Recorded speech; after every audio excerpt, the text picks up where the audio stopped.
It's my great pleasure to welcome Victoria van Heining, who is the Assistant Professor at the College of Information Studies at the University of Maryland.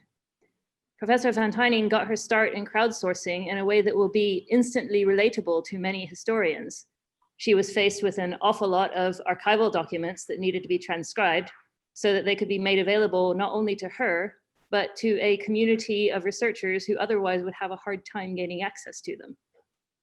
Professor van Heining did her PhD at the University of Sheffield, where she focused on the reception of Julian of Norwich in monastic communities after the Reformation. The experience she gained along the way led her to working with Zooniverse, which is a crowdsourcing research group based at the University of Oxford. In 2018, she moved to the Library of Congress as a community manager for collections and data. And very recently, she's taken up the assistant professorship of library innovation at Maryland's iSchool. We can't imagine a better person to tell us all about the potentials, perils, and payoffs of online crowdsourcing efforts for the humanities. And with that, I turn it over to you. Thank you both so much for having me. I'm just going to share my screen. It's a pleasure to be here, as it were, with you all. So my goal for this talk is to introduce you all to some of the basic concepts behind crowdsourcing as a methodology for conducting both research and outreach. And I think that the center that unites both digital humanities and cultural heritage is the perfect place to talk about crowdsourcing, because I think it speaks to potentially all parts of the life cycle of the work that folks do between creating projects and then hopefully holding on to the data and making it useful and reusable in the long term. I'm going to be talking about a few different tools and different approaches to engagement. So as Tara said, I was based at Zooniverse at the University of Oxford. I was there from 2014 to 2018, and I was the PI of the humanities, and I'm currently just a collaborator rather than actively involved in the building or the sort of day-to-day work of the project. And I will be providing information later in the talk about who you can contact if you want to build a project or work with some of the existing data. I'll also be speaking about By the People, and I was there, as Tara said, from 2018 until quite recently, just this summer in 2020. And again, I'm not speaking as a representative of the project, but as somebody who helped to set it up and get it off the ground. And I'll provide additional information about who to be in touch with if you want to learn more, either about using the code base that powers that project or some of the resulting data for your own work. This image called Afro Blue by Natrice Gaskins, which I'm using here courtesy of the artist. She just released it later at the end of last week, I should say. And it really spoke to me. Her work unites humanities and STEM approaches, or STEAM as she calls them. And she uses code to produce images, usually of African-American or Black thinkers, artists, cultural figures, historians. And I think that it's just a nice image for me also with my big hair, because it speaks to some of the creative ways that we can bring the sciences and web development and data analysis together with our more humanistic endeavor. And this hybridity is a really valuable thing to cultivate in your work, whether you remain in academia or you go off and do other things, or remain in cultural heritage or go off and do other things. I think this hybridity can be extremely valuable in helping you connect and serve as a bridge in the work that you do and in your community. As Tara said, I've sort of moved between more obviously STEM sorts of environments. So the Department of Astrophysics at Oxford, more obviously cultural heritage environments like the Library of Congress, and now in my new role at the University of Maryland, I'm back into a sort of library focused role. And I've also had a lot of archival experience, and that was what led me directly to crowdsourcing and led me to wonder if there were better ways of making data accessible and engaging the public with the process of research and discovery that I enjoyed so much, but also knew there was way too much material for me to deal with on my own. So today, I'm going to be asking you all who are online to do a brief survey. I just want to get a bit of a gauge of your familiarity with crowdsourcing. I'm then going to move into talking about some of the definitions and sources that you may find helpful and interesting for future discovery and work. I'll be focusing specifically on text transcription as a sort of subset of methodologies within crowdsourcing. And unsurprisingly, talking about my work at Zooniverse and by the people at the Library of Congress. And I'm going to be talking not only about what were the methods that my teams developed, but also what were the engagement strategies we used to get people engaged with the projects and the materials. And what I hope will be clear is that you can't just build a project and throw it out on the internet and expect people to take part. There's a huge amount of work that goes into finding people to engage, working closely with people with a variety of different interests and skill sets to create an engagement strategy, and then also ultimately to make the data useful to your research team or your cultural heritage group or students or whomever. So I think either Tara or Maria are going to administer the survey, fingers crossed. And I see that it is popping up on the screen there. So, and we'll just do this for a couple of minutes.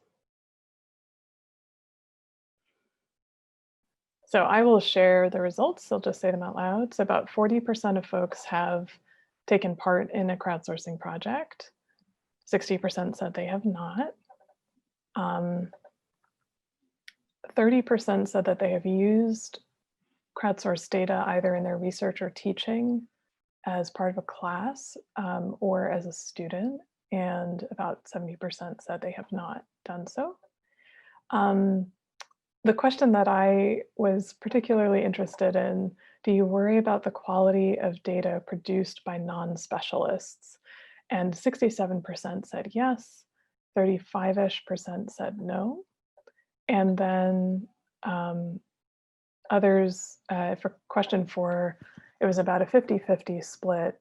Have you ever had concerns about the ethics of volunteer labor in cultural heritage or microtasking wages on platforms such as Mechanical Turk? And then again, about 60%, I think, attempted to answer the question about what projects they've taken part on before. So thank you all for taking that poll. And the answer particularly to question 3 about do you worry about the quality of data produced by non-specialists is about what I would expect. Again, that's close to 70%. And so I hope that today's discussion will be helpful in illuminating both in what happens when you overcorrect for that concern and what are some of the ways to address it and get good quality data. So again, thank you all for taking that poll.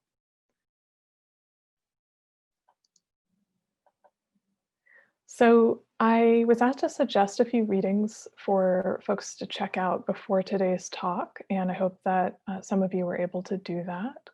And if not, to follow up on those readings. But I would also additionally recommend 2 volumes. One is called Crowdsourcing Our Cultural Heritage by Mia Ridge, which was edited by her and released in 2014. And the other is Academic Crowdsourcing in the Humanities, which was written by Mark Hedges and Stuart Dunn. And they both give a really helpful overview of the existing literature. There's a lot of theory and practice that would be helpful to you. Mia Rich's volume touches not only on crowdsourced transcription, but on crowdsourced exhibition making, on community art activism, on theories of archival work in its most fundamental ways. And I just would say, there is a lot of great literature that is cited by authors in both of the volumes. And also, this is a relatively new discipline, and a lot of really interesting work is actually still in blog form online in gray literature. And so I would say if you're interested to seek out and take seriously some of the gray literature that's out there, one that I'll particularly recommend is From the Page in the Daily Zooniverse blog, or Daily Zoo is another place to go looking. There's crowdsourcing happening on literally every continent. Penguins in the Arctic are part of studies. So this is literally a global phenomenon, and there's a lot of interesting literature coming out about different approaches. I'll start with this definition. It's taken from the introduction by Mia Ridge to her book. Cultural heritage crowdsourcing projects ask the public to undertake tasks that cannot be done automatically in an environment where the activities, goals, or both provide inherent rewards for participation, and where their participation contributes to a shared significant goal or research interest. And crowdsourcing as a term was defined earlier in 2006 by the journalist Jeff Howe and his editor, Mark Robinson, both of Wired magazine. And they were really describing a form of outsourcing in business. But as you can see from the Ridge definition and a lot of the material I'm going to be discussing today, the term has been taken up and applied much, much more broadly in areas of academia and cultural heritage. And so it's necessarily taken on different dimensions. And some of the things that might be central to a crowdsourcing definition in a business setting, where one of the main goals is to drive down the cost of doing business and the cost of labor, essentially, don't really apply to crowdsourcing cultural heritage. So there's still volunteer effort rather than low paid effort. But there's still actually a lot of time being spent on the part of institutions or academics to engage the public. So it's not a free or particularly cheap form of labor. And some of the folks who've talked about this include the Transcribe Bentham team, one of the earliest text transcription crowdsourcing projects based out of the University College of London. And they said to some extent there was cost avoidance. Their grant money went further than it may have, but there still was a huge amount of time invested on the part of the research team. So I just want to emphasize that the term has its origin in business, but it is applied and used very differently in academia and cultural heritage. So online crowdsourcing is relatively new phenomenon. I cite in my article, Harnessing Crowdsourcing, that it essentially dates to the turn of the 21st century. But the act of putting out an open call on the part of a publisher or an academic or a cultural heritage organization and seeking volunteer input or contribution is a much, much older practice. And one of the earlier and off-cited examples of this is the Oxford English Dictionary, which starting in the 1840s started to solicit members of the public to submit not only words and perhaps unusual variants or spellings of words that they found in their reading, but also multiple sources or attestation. The older, the better, to try to establish when words came into use.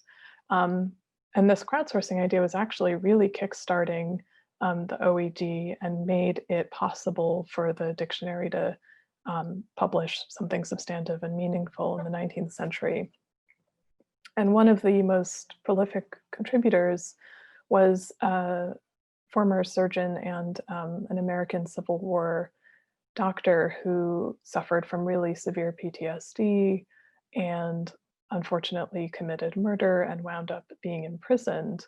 And he was horribly tormented by various psychotic delusions at night, but tended to be a bit more stable in the daytime. And he taught fellow prisoners how to play the flute, and he read prodigiously and was one of the most significant contributors to the dictionary, submitting over 12,000 entries over the course of several decades.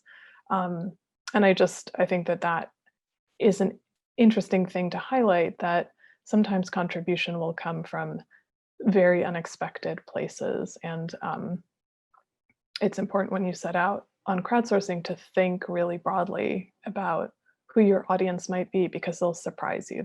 Every time I do a project, I'm surprised by who takes part and who winds up becoming a big contributor. You know, it's if it's an astronomy project, it's probably not an amateur astronomer or a professional astronomer. It might be somebody who has really no prior connection to a subject, but they fall in love with it through a series of sort of accidents that you help to create or help to make happen. Another commonly cited story, and I think an important one about earlier forms of sort of crowdsourced or distributed collaboration, is Charles Darwin and his whole generation of scientists. And indeed, I think going earlier back in time, we see distributed letter networks where somebody would seek out data, observations from people in a broader community. And those observations would be too much for that one person to collect in a lifetime or several lifetimes. And the data would be rolled together to, in the case of Darwin's work, advance his theory of evolution. And there are a whole raft of other crowdsourcing projects that are listed out on Wikipedia, and I encourage you to take a look, to go and add some if you are aware of something that's not on the list. And of course, this just highlights, Wikipedia is also a really important example of crowdsourcing, of online crowdsourcing. So as Tara said, I got my start thinking about crowdsourcing and about text transcription specifically because I was working on convent archives, and I was working with materials like this. This is a bit of an extreme example. It's a map of the English convent in Bruges, and it has tiny little writing surrounding parts of the image. And needless to say, it's not machine readable. There's not an OCR or handwritten text recognition package that can decipher this image. And even for more clearly written out and less complicated documents, certainly back in the early 2010s, there just wasn't an optical character recognition equivalent for manuscript documents. But I was in a lovely research network where I was allowed to take photos of almost everything that I was using in archives. People were transcribing documents and sharing the transcriptions. And I think for all of us, it really radically transformed the kind of work we could do. We could have things at home on our personal computers. We didn't have to spend as long in archives, and we could, sort of perhaps counterintuitively go still deeper than we might have if we had, set up camp in an archive for a year. And the transcriptions made it easy to search within a document quickly and kind of follow a mental thread to solve, authorship questions. So I was working a lot on anonymous documents. And it just made me wonder, are there other people out there, maybe not specialists, who'd be interested in this kind of work? And that led me to Zooniverse. I was invited to join the team by Chris Lintott, who is the PI and an astronomer. And Zooniverse was well established at this point. I think it was 7 years old. And it had its origins in a single project called Galaxy Zoo. It launched in 2007 with a goal of processing over 1 million images of galaxies from the Sloan Digital Sky Survey into 2 types, a spiral type, which is the one that you see here on the screen, and the elliptical type, which is a flat dispersed disk. And machines, although it's a sort of a basic question, just could not solve those puzzles at the time. So human effort was really needed. And it would have taken one person 3 years of round the clock, no stops, no sleeping, no life effort to complete that task. So they came up with a strategy of creating a fairly simple yes, no, what type of galaxy is this project, and then opening that question out via an online call to a large group of folks. And they thought, oh, like maybe a couple of hundred amateur astronomers would show up, but actually thousands of people showed up to do this work. And 38 individual volunteers classified each image. And so with each classification, the data became more rigorous. And indeed, ultimately, when the crowd data has been compared to expert analysis of the same data set or subsets of the same data set, the crowd generally outperforms marginally, but still outperforms single experts or small teams of experts. And that method has trickled through the rest of the Zooniverse platform, and the data, particularly from Galaxy Zoo, but also many other Zooniverse projects, has been used in a lot of research that's coming out of Zooniverse and studies that are done by others in the field.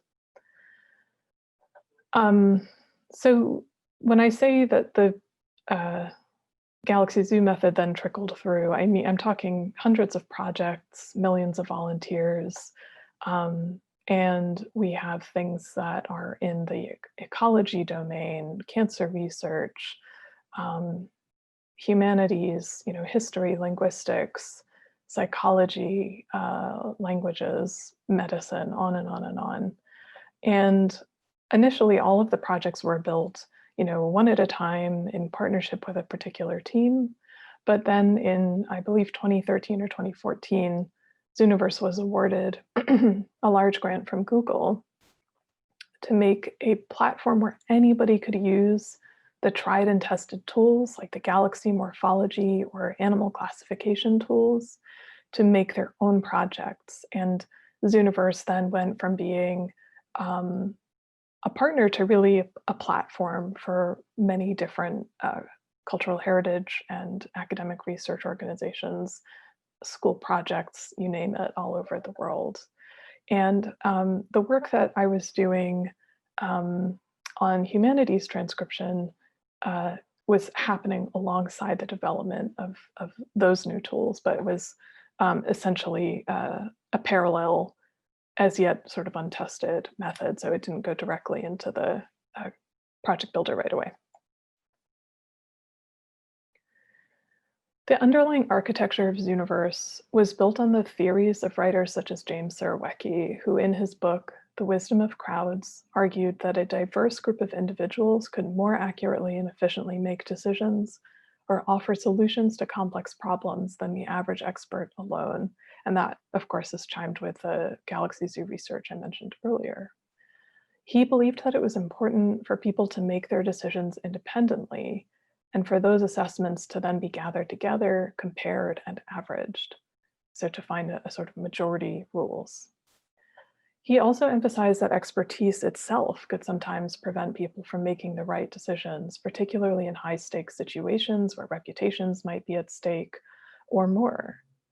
So he argued that distributed decision-making with a lot of input from a lot of different people even if those people only had partial information or were non-experts, would ultimately render better data than, or better decisions and outcomes than just asking a small handful of experts.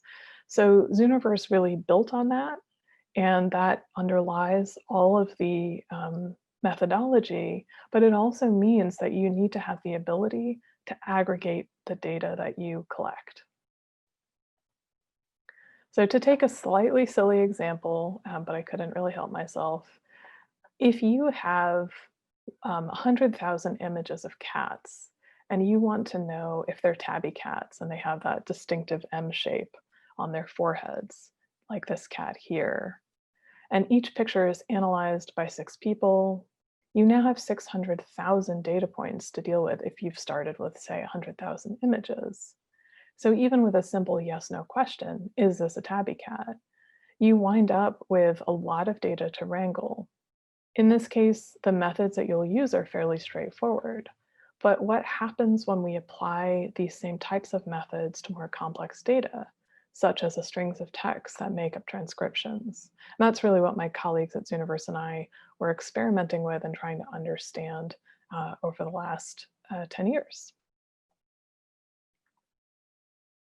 The first Zooniverse Humanities project was Ancient Lives, which invited volunteers to transcribe ancient Greek papyri fragments using a clickable keyboard.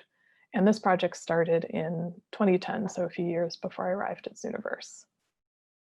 The cool thing about it, and it was an inspiration to me, which I think you'll be able to see when I talk about the projects that I worked on, is that people didn't need to have specialist language skills to take part. They just needed to do pattern matching. So they would click on a part of the fragment, they would click on the keyboard, and then that would populate the transcription box. So it was matching up the pattern rather than knowing ancient Greek or whatever other languages came up in the fragments. Multiple people would do each transcription, and then their transcriptions would be compared. The idea was that it's unlikely that volunteers would make the same mistakes, would all make the same mistakes. And so it sort of come out in the wash. If I make a mistake at the start of the line and you make a mistake at the end of the line, it will, between us and others, we'll get the whole thing. And that was the hypothesis, and it did turn out to be true.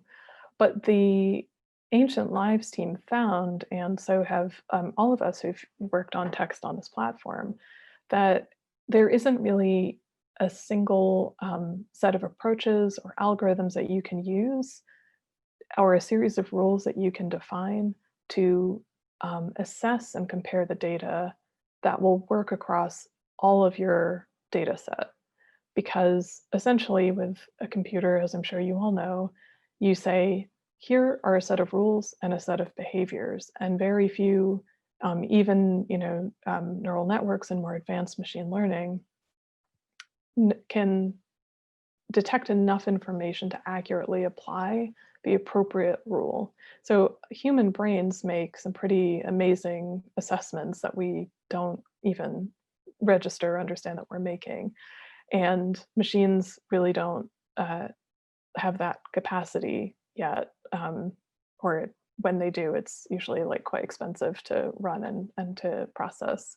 So that meant that for this project and many others, we have the exploding cats problem. There's just so much data and it's so complicated to wrangle, and what rules do you use? So you might wind up spending as much time trying to compare the resulting transcriptions than if you had just transcribed it yourself, potentially, depending on the complexity of the data you're working with.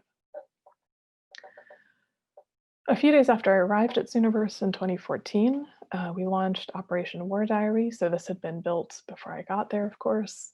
And the ask was more complicated. So we were asking people to transcribe pages from field diaries, so official military diaries kept on the front in World War I. And I noticed fairly early on that folks tended to cluster at the top. They were only transcribing like the top half of the page or the dates and the times in the columns, but we weren't getting full coverage of the whole document. often. And even when we had one or two folks who might transcribe the whole thing, because of the rules that we were using to find a majority rule, those were treated as outliers. So we weren't getting full coverage, and I was nervous that if we bumped up the number of people we were asking to transcribe, we got into some ethically dicey territory because we were then asking a lot of people to repeat work.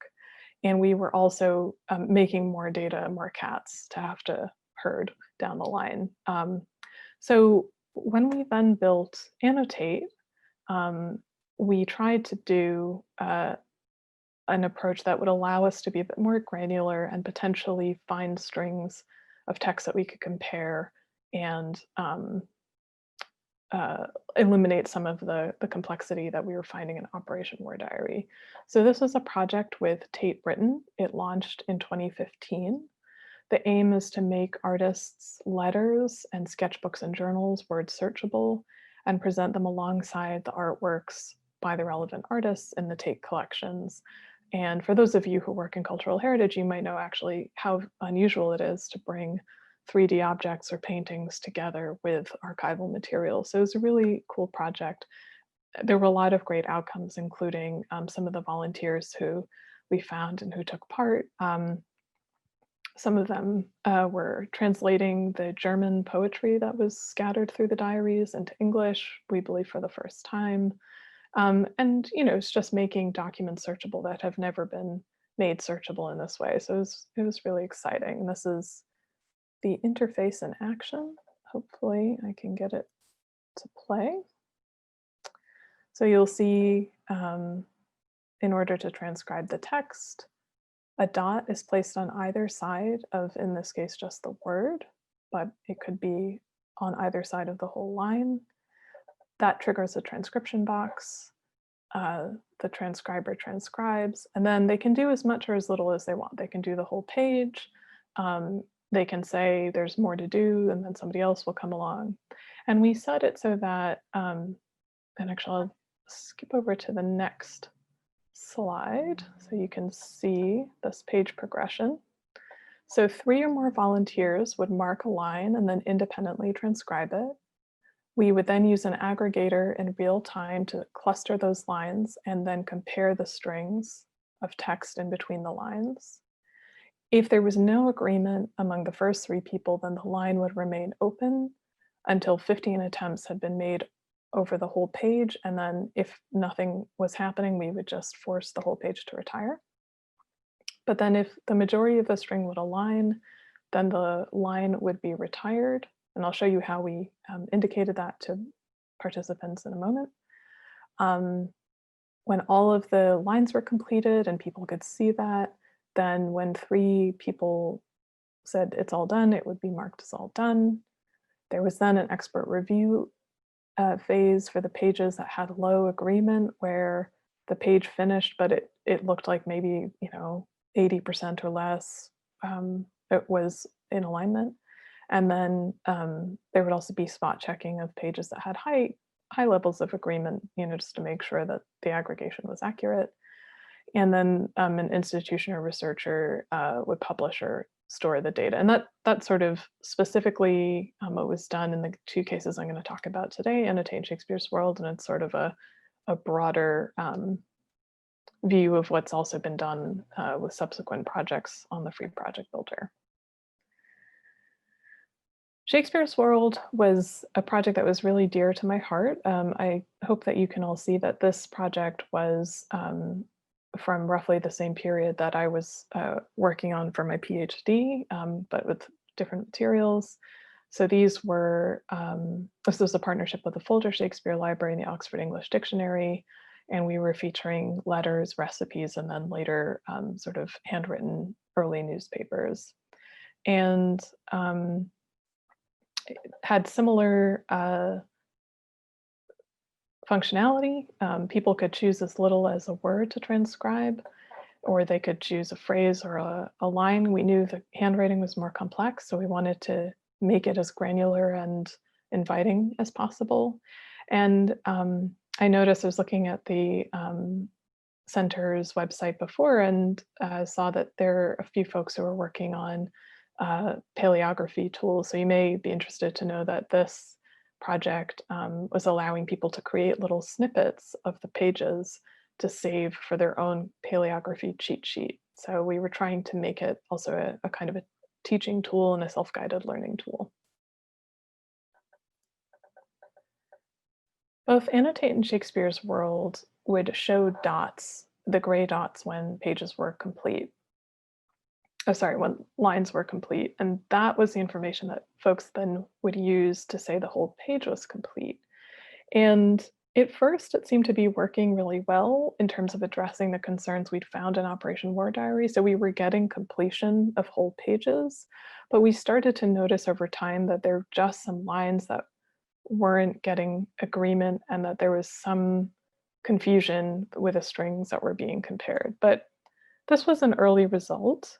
This is a cream cheese recipe, 17th century cream cheese recipe. And the aggregation was working great. The lines, I don't know if you can see my mouse running across them, but the lines were working, they were aligning, and the text made sense. And there were like, one or two little things, like maybe a number wasn't quite right. But on the whole, it was pretty accurate. And then the Folger team were doing additional transformation of these documents to make them searchable, both in modern English and early modern English. And so we knew every page was going to get a look, and we were pretty happy with this. But there were definitely cases where the lines weren't clustering in the right way. So we were just seeing some funny things where lines might appear in the wrong order in the aggregated text, or they might get completely dropped. And it's essentially, imagine the cat problem that I was mentioning before, and add some string to it. So when you're doing aggregation, everything's going to work great if the cats and the pieces of string are identical, or at least pretty close to being the same. And this is our lovely cat Persephone and her piece of string, and you can see, it's all the same picture. It would all aggregate well in the system. And this is the same cat and the same piece of string and the same photo session. But things are different here because the angle of the photographer has changed. The cat is looking in a different direction in each of the different photos. And to a machine, if you are translating those degrees of difference into slightly different spellings, or a use of a tag that's different to show what word has been deleted, for example, which was something we allowed in both Annotate and Shakespeare's World, the clustering will probably fail. So we tried a lot of different ways of dealing with that. We tried to strip out all of the tagging. Those of you who are working with TEI, that just might be something to think about. Sometimes your tags will align less well than the text itself. Transcribe Bentham folks, I believe, have found the same thing. And things that are easy for your human eye to do, again, or maybe not so easy for a machine to do. So the human looks at these and says, yep, same cat, same string, same time. But the computer might look at it and say, there's enough difference here. I'm not, computer says no. So those were all really exciting and interesting things to learn. Annotate and Shakespeare's World ran for several years. We gathered a lot of data about what we were calling our next generation of transcription tools. Thousands of people took part. There was really incredible engagement, and I'll talk a little bit more about what that looks like in a moment. And both the Folger and Tate were able to take the transcriptions, edit them, and then publish them on their sites and use them as they planned. An unexpected and interesting outcome was that Adam Matthew, which is an academic publisher and content management system provider that you may be familiar with, actually took some of the Shakespeare's World data with permission. It was created under a completely free to do whatever you like type of license, Creative Commons license. And they were able to use the Shakespeare's World transcriptions that had the information about where all of the lines were on the page, and create a handwritten text recognition software that actually seems to work. I've seen it in action, and it can now do search over these documents. And I think that that came on the market in the last few years. So it's a big win for handwritten text recognition software. It's a great proof of concept to know it's out there. The downside is it's proprietary and it's only available within the context of that system. And for those of you who've read my Harnessing Crowdsourcing article, know my dream is that all text is searchable, and that was the original Google Books dream, was to make all text searchable. So, you know, that's what my work has been tending towards and trying to make possible. But anyway, the tools that we built for Annotate Shakespeare's World were in high demand, so we incorporated them onto the Zooniverse project builder. They've supported, I think, now over 30 projects, including African American Civil War soldiers at the National Archives in the US. And I think that all of the folks who've used it, at least all of the folks that I've talked to, have had some challenges, the same sorts of challenges that we discovered of how do you aggregate multiple transcriptions. And so there's some interesting work out there that people have shared about how they've dealt with the problem. I would say this is a great tool. And if you want to use it, make sure that you have folks on your team who can do data wrangling, or alternatively, set what's called your retirement rate on the Zooniverse platform quite low, to say maybe 3 rather than the default of 15, because that might give you enough data, but not too much data. So our next step with all of this in mind was transforming libraries and archives through crowdsourcing. It was a big grant that we won from the Institute of Museum and Library Services in the States. Our goal was to create a new method of collaborative transcription, to compare Shakespeare's World data with collaboratively produced transcription data, so where people could see what others had done and then edit that work, rather than multiple people working independently. We had plans to do audio and video, and the audio's just come out recently, and to develop new tools for the Zooniverse project builder. I will move on quickly. So the grant allowed us to hire some new teammates. One of them was Samantha Blickham, Dr. Sam, who is at Zooniverse now doing really great work.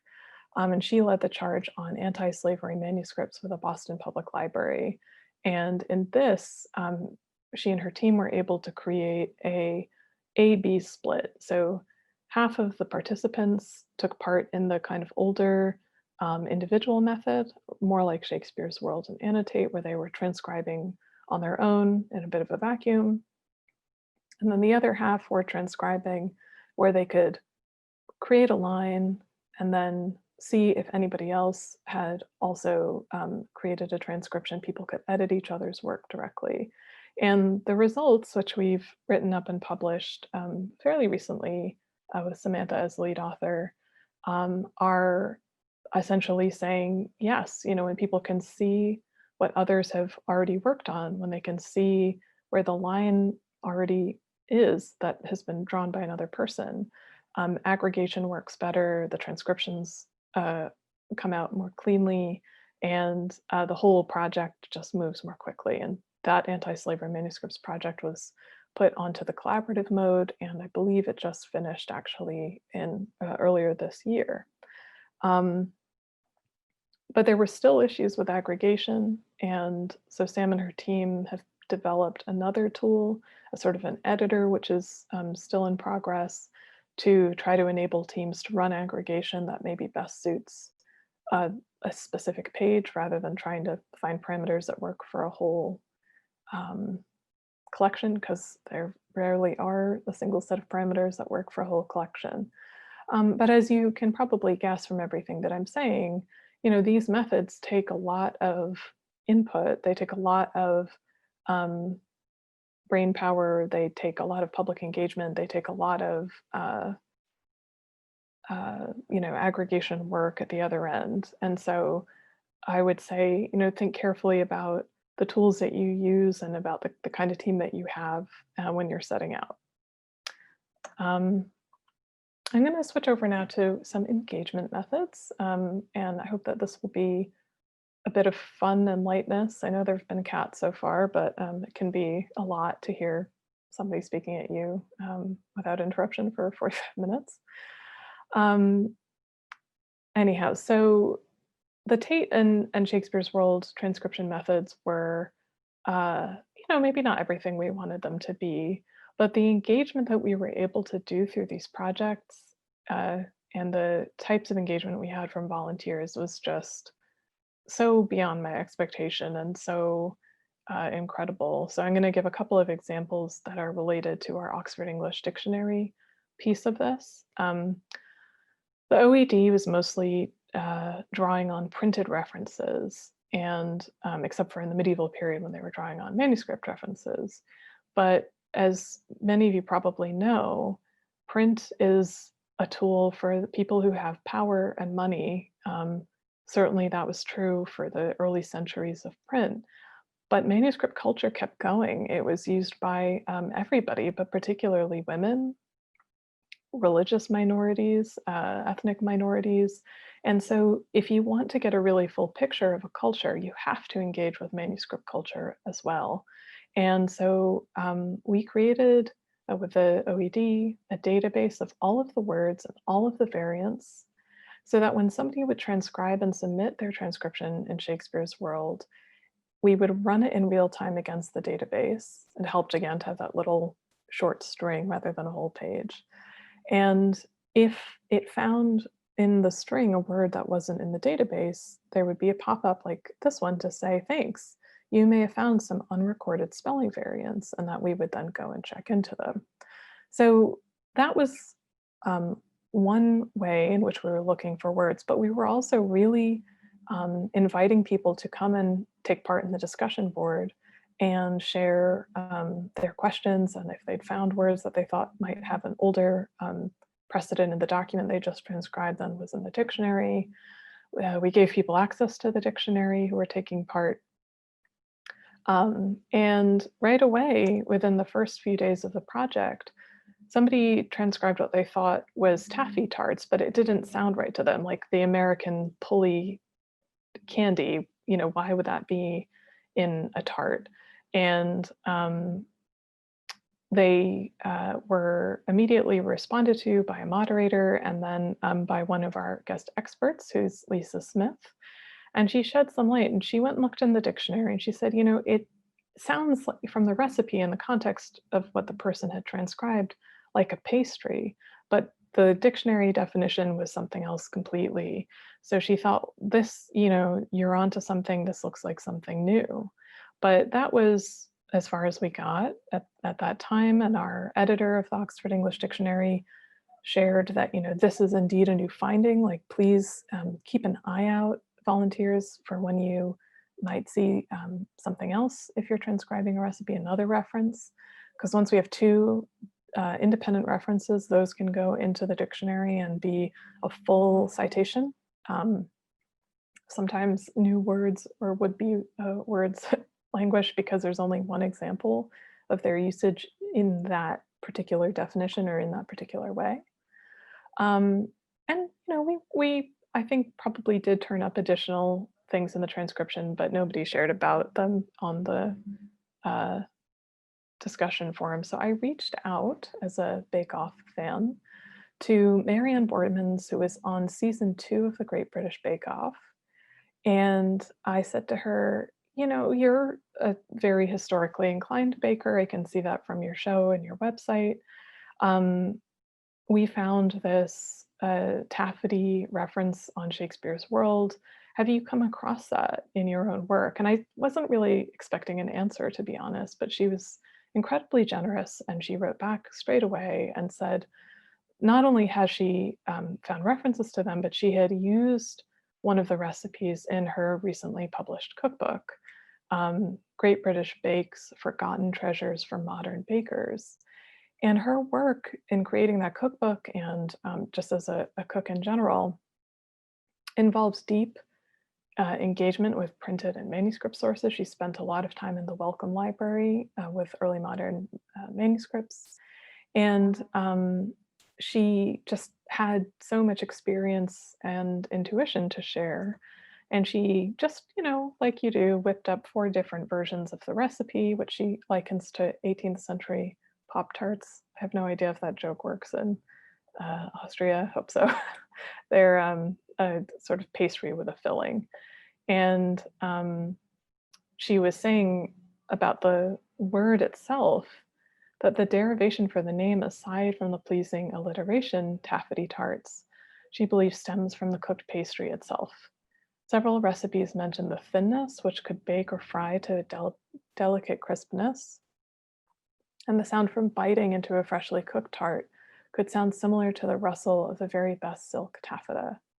The shine from the enriched pastry would also be reminiscent of silk, as would the variously colored apple fillings visible through the thin pastry. And we had already kind of gotten a sense that silk taffeta and taffety might be related or have a root. And I'm glad to say we were able to pursue this research further. Marianne wrote a blog about this for the Folger Shakespeare Library, and then the word has now been included in the Oxford English Dictionary. So we were putting out a sort of a nebulous call to our volunteers. We got a lot of responses over the years with various suggestions. So an antedating for white lie, an antedating for the word partner to mean a spouse or loved one, lover. And, there just was an amazing community who felt that they could take part in this research because we were explicitly inviting them to through our newsletters, through our blogs, through Twitter, and through the talk discussion forum itself.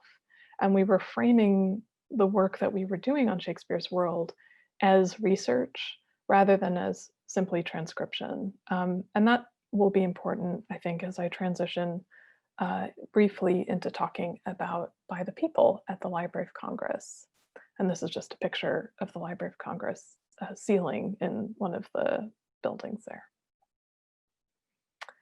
So By the People is developed on a method that if anybody's taken part in a text transcription project before, should be fairly familiar. You usually have an image of your document and then a white transcription box into which you are going to put the transcription.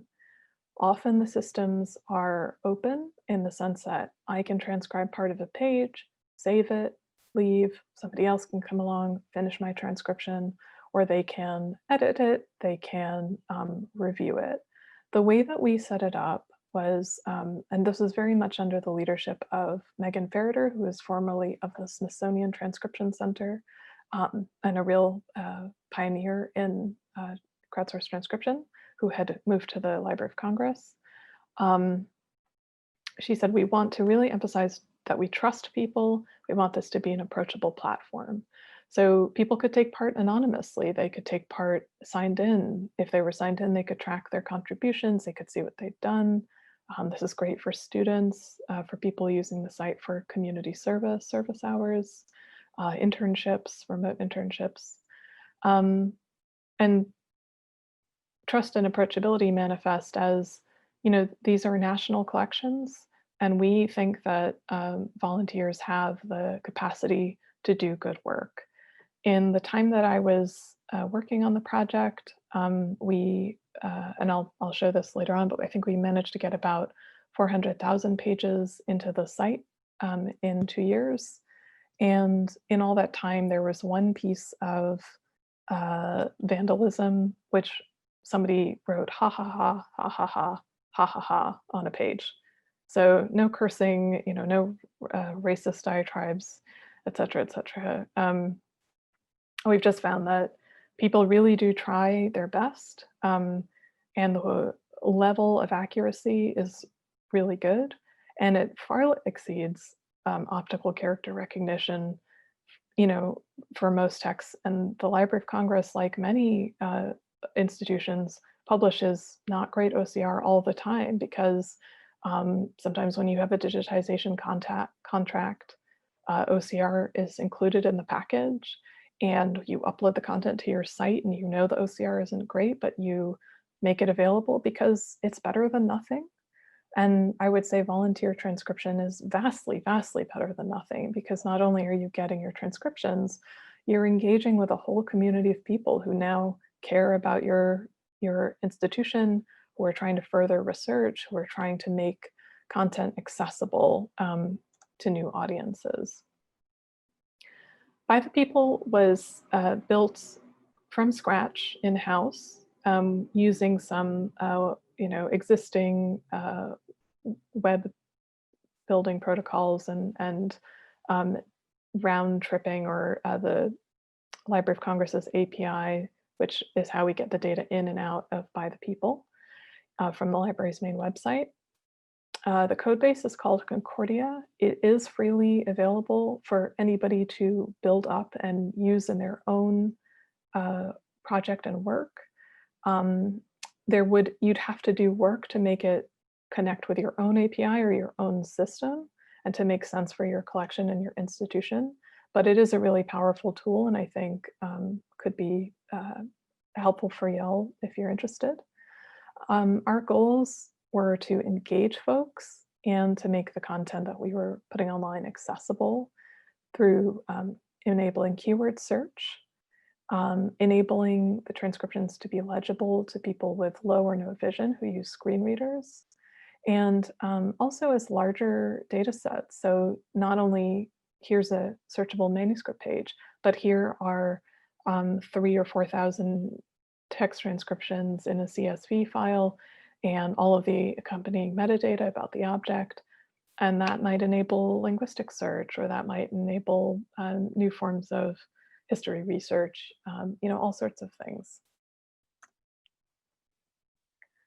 I'm just highlighting a handful of collections here. There was a time where all of our collection icons could fit on a single slide, and we've blown well past that. But these are a selection. So in the top corner, we have on the left, or my left anyway, Civil War soldiers, the poetry of Walt Whitman, letters that were sent to Abraham Lincoln.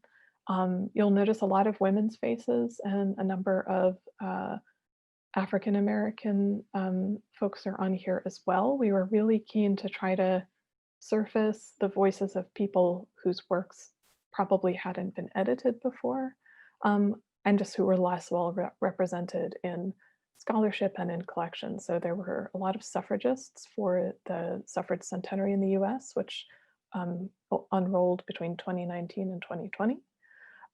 Mary Church Terrell, who's in the top, my top right, sort of on her elbow right there, leaning on her elbow.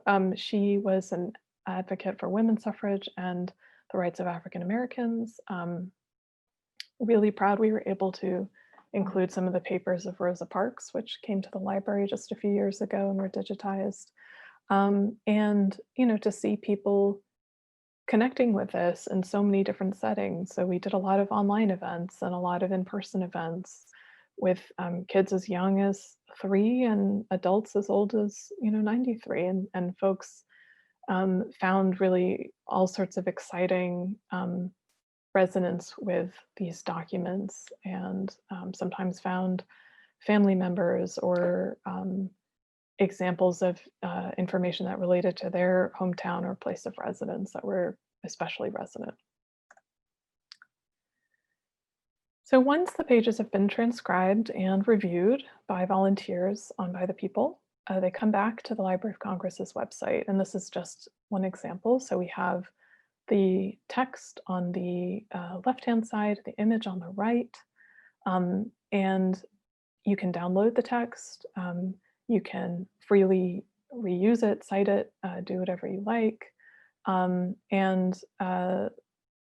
That was a really important piece of this for me, particularly because I had worked with a number of institutions before that. We had real challenges aggregating the data, and therefore delay in getting the data back into the content management systems. So it was really important to be able to say at the Library of Congress, we're going to get this data up soon. So we did it within 3 months, and now the library does regular updates every couple of months. And I'll show you the stats in a moment for that. This is the page progression. I'll just quickly go through it. So 1 or more people transcribe.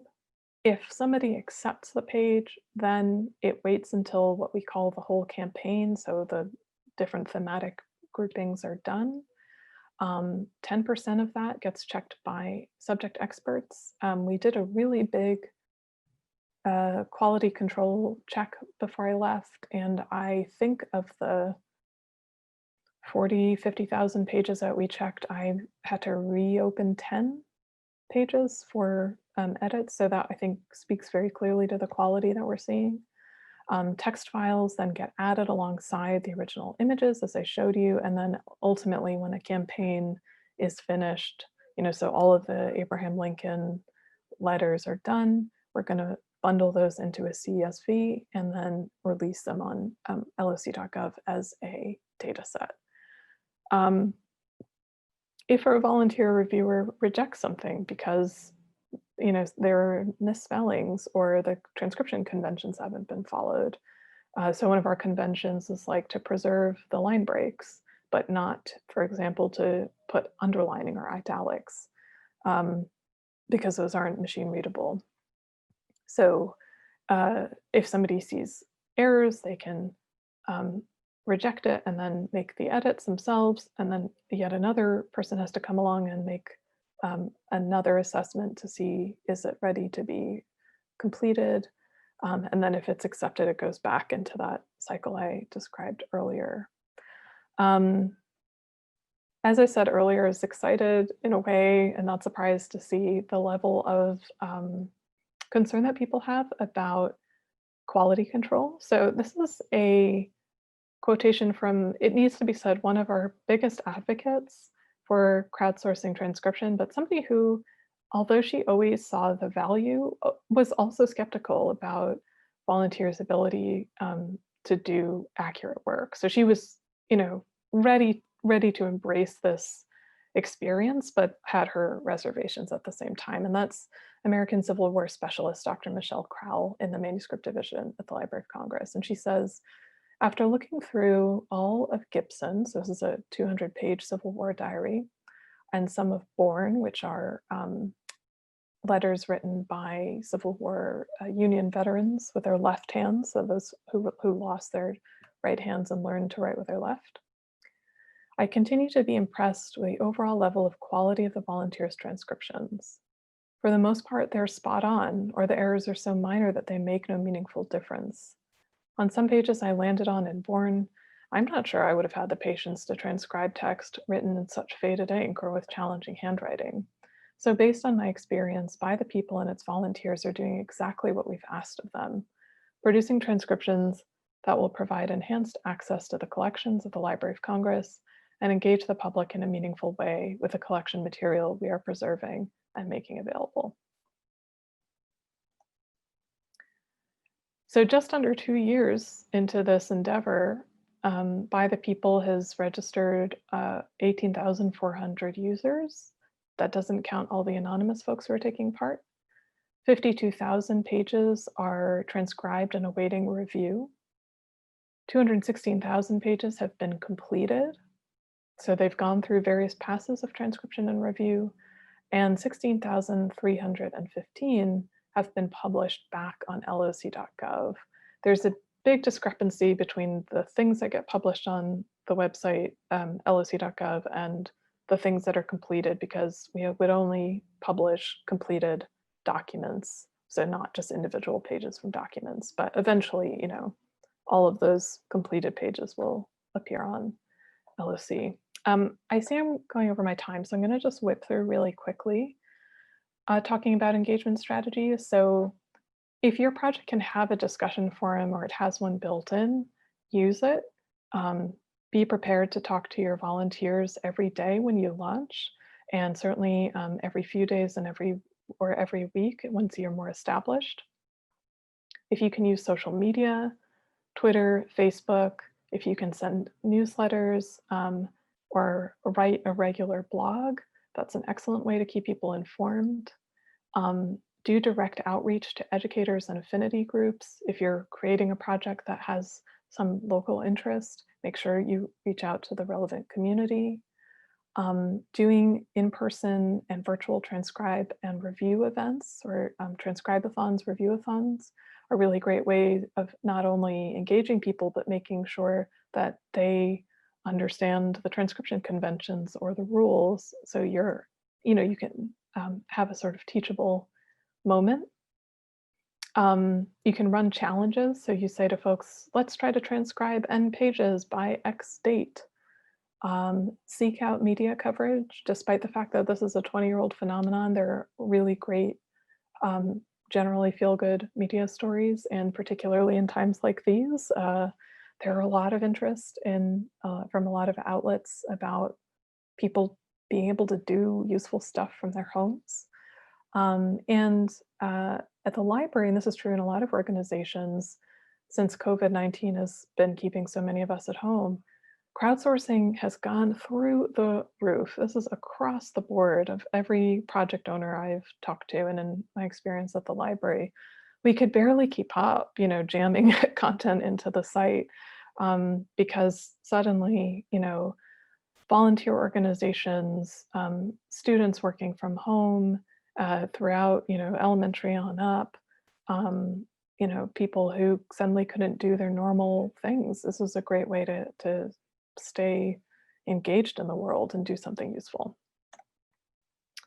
Back in the days when we could see people in person, we had some really great in-person events at the library. This was our launch event. So this is the Librarian of Congress with some local students transcribing Abe Lincoln papers. They had also just gotten to see the Gettysburg Address in person, and they're, I think, very excited. Generally, this is a wonderful day to bring together the riches of the library with this new tool. We see folks sharing out on Twitter, their experience of using the project in the classroom. So they're building their interpretive skills, they're doing, learning how to read handwriting, they're getting digital literacy skills. And I mentioned Transcribe-a-thon and Review-a-thon events. There's some information on the Library of Congress website, the By the People website, for how to conduct your own event. And that could be for your class or your friends in a book group. And I just want to quickly acknowledge the douglasday.org folks who do an event, and they'll do theirs virtually this year on February 14th to celebrate the life of Frederick Douglass. They really pioneered the Transcribe-a-thon. They're an incredible organization and they have really great resources, so check them out. I'll also say quickly, this semester, I am trying a wholly new platform to me called From the Page. And we're focusing on the life of the artist and art historian David Driscoll, who was at the University of Maryland and sadly passed away earlier this year due to COVID. And we're trying to celebrate his legacy, and my students are gaining experience of transcription.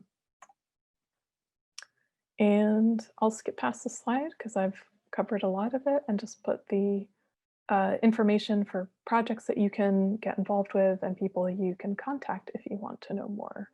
And I think that is more than enough from me. Thanks all for listening.